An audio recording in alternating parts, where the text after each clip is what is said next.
ಎಲ್ರಿಗೂ ನಮಸ್ಕಾರ. ನಾನು 71ನೇ ದಿನ 100 ಡೇಸ್ ಚಾಲೆಂಜ್ ಒಳಗೆ ಬೆಳಿಗ್ಗೆ ಇವತ್ತು ನಾನು 9 ಗಂಟೆ ಹಿಂಗೆ ರೀಚ್ ಆದೆ. ಹಾವೇರಿಯಿಂದ ಬೆಂಗಳೂರಿಗೆ ಬಂದೆ. ಸೊ ಬಂದು ಒಂದು ಎಳ್ನೀರು ಕುಡಿದು ಆಂದಿವೆ. ಸೊ ಮನೆಗೆ ಬಂದು ರೊಟ್ಟಿ, ಬೆಂಡೆಕಾಯಿ ಪಲ್ಯ, ಇದು ಜುಣ್ಕಾ ಮಿಕ್ಸ್ ಪಲ್ಯ ಮಸ್ತ್ ಚಲೋ ಇತ್ತು.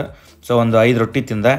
5 ರೊಟ್ಟಿ ತಿಂದು ಇವತ್ತು ಎಲ್ಲಿ ಹೋಗೋ ಪ್ಲ್ಯಾನ್ ಇಲ್ಲ, ಜಸ್ಟ್ ರೆಸ್ಟ್ ತೊಗೊಳೋದು. ಯಾಕಂದರೆ ನಾನು ಅಪ್ರೂಪಕ್ಕೆ ಟ್ರೈನ್ ಬುಕ್ ಮಾಡಿದ್ದೆ. ನಾನು ಯೂಶ್ವಲಿ ಟ್ರೈನ್ ಜರ್ನಿ ಭಾಳ ಕಡಿಮೆ ಮಾಡೋದು, ಅಂದರೆ ನನಗೆ ಟೈಮ್ ಸೆಟ್ ಆಗೋಲ್ಲ ಅಂಥೇಳಿ. ನಮ್ಮ ಟೈಮಿಗೆ ಅದು ಯಾವತ್ತೂ ಬರೋಲ್ಲ. ಸೊ ಹಾಗೆ ಆಯ್ತು ಈ ಸರ್ತಿನೂ. ನೈಟ್ 1 ಗಂಟೆ ಟ್ರೈನ್ ಬುಕ್ ಮಾಡ್ಕೊಂಡಿದ್ದೆ. ಮಧ್ಯರಾತ್ರಿವರೆಗೂ ಎಚ್ಚರಿರ್ಬೇಕಾಯ್ತು. ಎಚ್ಚರಿದ್ವಿ ನಾವು ನಮ್ಮ ಫ್ರೆಂಡ್ಸ್ ಎಲ್ಲರೂ. 1 ಗಂಟೆ ಆಗ್ತಿದ್ದಂಗೆ ಎಲ್ಲರೂ ಗೊರ್ಕಿ ಹೊಡ್ಯಾಕೊತ್ರು. ಸೊ ಹಾಗಾಗಿ ನಾನು ನನ್ನ ಫ್ರೆಂಡ್ ಇನ್ನೊಬ್ಬ ಎಚ್ಚರಿದ್ದ. ಸೊ ಅವ ಬಂದು ನನ್ನ 2:15 ಆದರೂ ಬರಲಿಲ್ಲ ಟ್ರೈನು. 2:15 ಬಂದು ಬಿಟ್ಟು ಹೋದ ಅವನು. ಆಮೇಲೆ ಮತ್ತೊಂದು 3/4 ಗಂಟೆ ವೇಟ್ ಮಾಡಿದೆ. 3 ಗಂಟೆ ಹಿಂಗೆ ಟ್ರೈನ್ ಬಂತು. ಬಾಡಿಗೆ ನಿದ್ದೆ ಭಾಳ ಇಂಪಾರ್ಟೆಂಟು. ಹಾಗಾಗಿ ಬಂದು ತಿಂಡಿ ತಿಂದು ಚಹಾ ಕುಡಿದು ಒಂದು 3 ತಾಸು ನಿದ್ದೆ ಮಾಡಿ ಎದ್ದೆ. 2 ಗಂಟೆ ಆಗಿತ್ತು. ಡ್ರೈ ಫ್ರೂಟ್ಸ್ ತಿಂದು ಒಂದು ರವಾ ದುಂಡಿ ಮಾಡಿದ್ರು ಮನ್ಯಾಗ.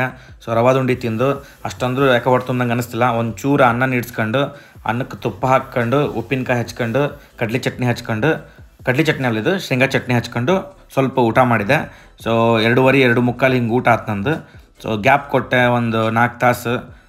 6:30 6:45 ಆಗಿತ್ತು. ಸೊ ಆವಾಗ ಫ್ರೆಶ್ ಅಪ್ ಆಗಿ ಎಕ್ಸಸೈಸ್ ಮಾಡಿ ಸ್ನಾನ ಮಾಡಿ ಇವತ್ತು ಮೂವಿಗೆ ಹೋಗೋಣ ಅಂತ ಅಂದ್ಕೊಂಡ್ರು ನಮ್ಮ ಮನ್ಯಾಗ. ಸೊ ಎಲ್ಲರೂ ಸೇರಿ ಮೂವಿಗೆ ಹೊಂಟವಿ. ಅಪ್ಪಾಜಿ ಇಲ್ಲ, ನಾವು 4 ಜನ ಅಷ್ಟೇ ಹೊಂಟವಿ. ಸೊ ಇವತ್ತೆಲ್ಲ ಉಲ್ಟಾ ಪಲ್ಟಾ, ಏನೂ ಮಾಡೋಕ್ಕಾಗಲ್ಲ. ಬಟ್ ಹೊಟ್ಟೆ ಒಳಗೆ ಏನೂ ಇಲ್ದಾಗ ಎಕ್ಸಸೈಸ್ ಮಾಡೀನಿ. ಇದಿಷ್ಟು ಏನು ಕರಿಗೆ ಹೋಗಿತ್ತಿದ್ದು 2-3 ತಾಸಿಗೆ. ಸೊ ಎಕ್ಸಸೈಸು ಮಾಡಿದೆ, ಸ್ನಾನನೂ ಮಾಡ್ಕೊಂಡು ಪಿಕ್ಚರ್ಗೆ ಹೊಂಟವಿ. ಈಗ ಇವತ್ತು ಕಾಟ್ಯಾರ ಮೂವಿಗೆ ಹೊಂಟವಿ. ಕಾಟ್ಯಾರ ಹೆಂಗೈತಿ ಅಂತಂದ್ರೆ ಒಂದು ಸತಿ ನೋಡ್ಬೋದು. ಒಂದು ಸೋಷಿಯಲ್ ಮೆಸೇಜ್ ಐತೆ. ಸೊ ಅದೇ ಜಾತಿ ಪದ್ಧತಿ ಮತ್ತು ರೈತರ ಬಗ್ಗೆ ಈ ಥರನೇ ಕಾನ್ಸೆಪ್ಟ್ನೊಳಗೆ ಐತದ. ಇಂಥವು ಭಾಳ ಫಿಲ್ಮ್ಗಳು ಬಂದವು. ಬಟ್ ಏನೋ ದರ್ಶನ್ ಹೇಳಿದರೆ ಇನ್ನೂ ಇಂಪ್ಯಾಕ್ಟ್ ಆಕತ್ತೆ ಅಂತ ಹೇಳಿ ಮಾಡಿಸ್ದಂಗೆ ಐತದ. ಸೊ ಅಷ್ಟೇನು ಹೇಳ್ಕೊಳಂಥ ಮೂವಿ ಅಲ್ಲ, ಬಟ್ ಒಂದು ಸತಿ ನೋಡ್ಬೋದು. ಸೊ ನೋಡಿರಿ, ಎಂಜಾಯ್ ಮಾಡಿರಿ. ಒಂದು ಸತಿ ಮಾತ್ರ. ಇನ್ನೊಂದು ಸತಿ ನಿಮಗೂ ಹೋಗೋಕತ್ತಿಲ್ಲ ನಂಗೆ ಡೌಟು. ನನ್ನ ಫ್ರೆಂಡ್ ಒಬ್ಬ 2 ಸತಿ ಹೋಗಿ ಬಂದಾನ, ಅವ ದರ್ಶನ್ ಫ್ಯಾನು. ಸೊ ಆಮೇಲೆ ದರ್ಶನ್ ಮೂವಿ ನೋಡ್ಕೊಂಬಂದು ಮನೆಗೆ ಬಂದ ಮೇಲೆ ಹುಳ್ಳಿ ಕಟ್ಟಿನ ಸಾರು ಮಾಡಿದ್ರು. ಸ್ವಲ್ಪ ಹುಳ್ಳಿ ಕಟ್ಟಿನ ಸಾರು, ಇಷ್ಟು ಅನ್ನ ಉಂಡೆ. ಇವತ್ತು ಟೋಟಲಿ ರೆಸ್ಟಿಂಗ್ ಡೇ. ಏನು ಹೊರಗೆ ಕೆಲಸಕ್ಕೆ ಹೋಗಿಲ್ಲ ನಾನು.